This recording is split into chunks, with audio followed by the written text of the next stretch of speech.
The year was 2006 and the Red Hot Chili Peppers unleashed their 9th studio album, Stadium Arcadium, upon the world. But it wasn't just another album, it was a seismic shift in their career. The track that set it all on fire was none other than Dani California. Hold on to your seats because this song led to a roller coaster of controversy, drawing comparisons to none other than rock legend Tom Petty. How did it unfold? Stick around because today we're diving deep into the Dani California saga. The rise of Dani California. Dani California wasn't just a song, it was a rock and roll revolution, landing as the Red Hot Chili Peppers' third single to break into the top 10 of the Billboard Hot 100 chart. It followed in the epic footsteps of classics like Scar Tissue and Under the Bridge. But here's where the sparks really flew. Dani California shot up the charts to seize the #1 spot on the Billboard Modern Rock chart, where it held court for a jaw-dropping 3.5 consecutive months. But wait, there's more. Dani California didn't just conquer the charts, it conquered the hearts of the Grammy judges.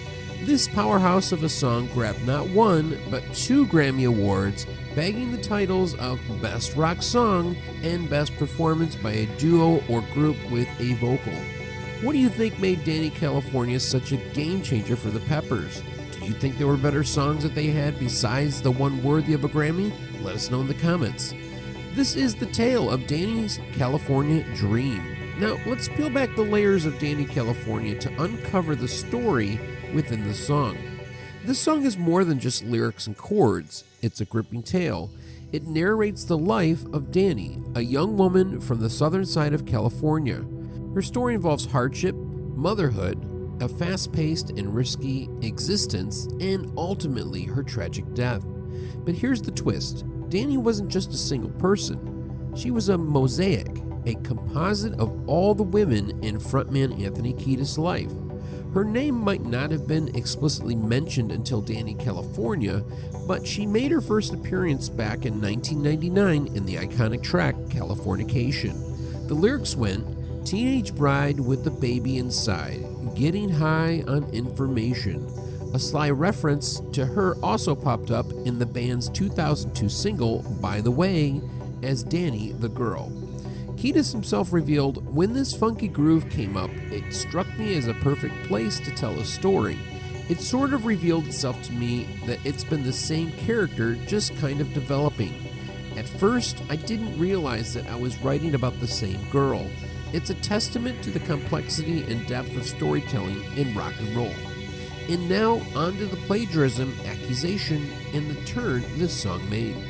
Dani California had the world headbanging, but in Delaware, radio DJ Dan Gaffney, working for WGMD 92.7, raised an interesting claim. He insisted that the Chili Peppers had plagiarized Tom Petty in the Heartbreakers' 1993 hit, Mary Jane's Last Dance. Gaffney even played both songs side by side, pointing out similarities in chord progressions, keys, and lyrical themes, and asked the audience to weigh in. The news spread like wildfire, and soon everyone was talking about it. However, it's worth noting that while the chord progressions did bear a resemblance, they weren't identical. University of Chicago musicologist Travis Jackson, speaking to Rolling Stone magazine, explained that while chord progressions sounded similar, they were a common and standard groove in music. Such similarity didn't necessarily prove plagiarism. In 2006, as the Red Hot Chili Peppers put out their 9th studio album, Stadium Arcadium, the chatter of their standout Dani California began to make headlines. It got entangled in a web of plagiarism accusations, with the name Tom Petty coming up more and more. It's not the first time something like this has happened. In 1984, Huey Lewis sued Ray Parker Jr., the singer-songwriter, alleging Parker plagiarized the band's I Want a New Drug. Huey Lewis thought the song Ghostbusters sounded way too much like his song. The case was settled out of court, and even though both parties weren't allowed to talk about the settlement, this is one of those situations where the artists sue artists for what they believe to be plagiarism. But back to the story. This lawsuit labyrinth. As we rode the Dani California roller coaster, other interesting tidbits surfaced.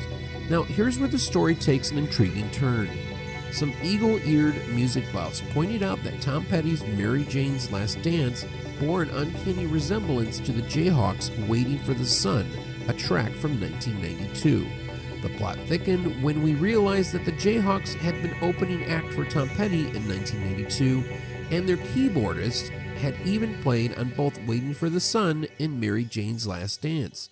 Coincidence? Well, that's for you to decide. But there's more to this puzzle. Both Dani California and Mary Jane's Last Dance had the touch of the legendary producer Rick Rubin. Talk about a twist of fate. As the story gained momentum and started making national headlines, rumors swirled that the Red Hot Chili Peppers might be slapped with a massive plagiarism lawsuit. Tom Petty was reportedly alerted to the similarities and seemed to be contemplating legal action. What's truly fascinating is that both bands, the Red Hot Chili Peppers and Tom Petty and the Heartbreakers, were under the same label, Warner Records. To make matters more intense, Stadium Arcadium, the Chili Peppers album, was a heavyweight in Warner's lineup for that year. Legal action could have meant yanking the album from shelves until the dispute was resolved. Tom Petty's spokesperson, Heidi Robinson, made a statement at the time acknowledging the similarities between the songs. She commented, "They certainly do sound similar, don't they? I guess imitation is the sincerest form of flattery." Tom doesn't have a comment on this at all. I have no idea if he's going to sue the Chili Peppers, and I'm not prepared to make a comment on that. So, did you hear the similarities between Dani California and Mary Jane's Last Dance? Let us know in the comments below and get the conversation going. So, what was Petty's perspective? What did Tom Petty have to say about this? In a candid interview with Rolling Stone magazine, he spilled the beans. "The truth is, I seriously doubt that there is any negative intent there," Tom said. "A lot of rock and roll songs sound alike." When asked if he contemplated a lawsuit, Petty shrugged it off, saying, "I don't believe in lawsuits much. I think there are enough frivolous lawsuits in this country without people fighting over pop songs." As we wrap up this electrifying chapter in rock history, remember that the world of music is a maze of melodies and stories where inspiration can strike in the most unexpected places. Dani California might have stirred the pot, but it also reminds us that rock and roll can sometimes create a little controversy.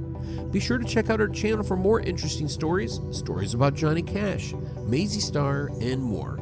Make sure to hit that subscribe button and ring the bell notification so you'll never miss a beat on this channel. Now it's your turn to chime in.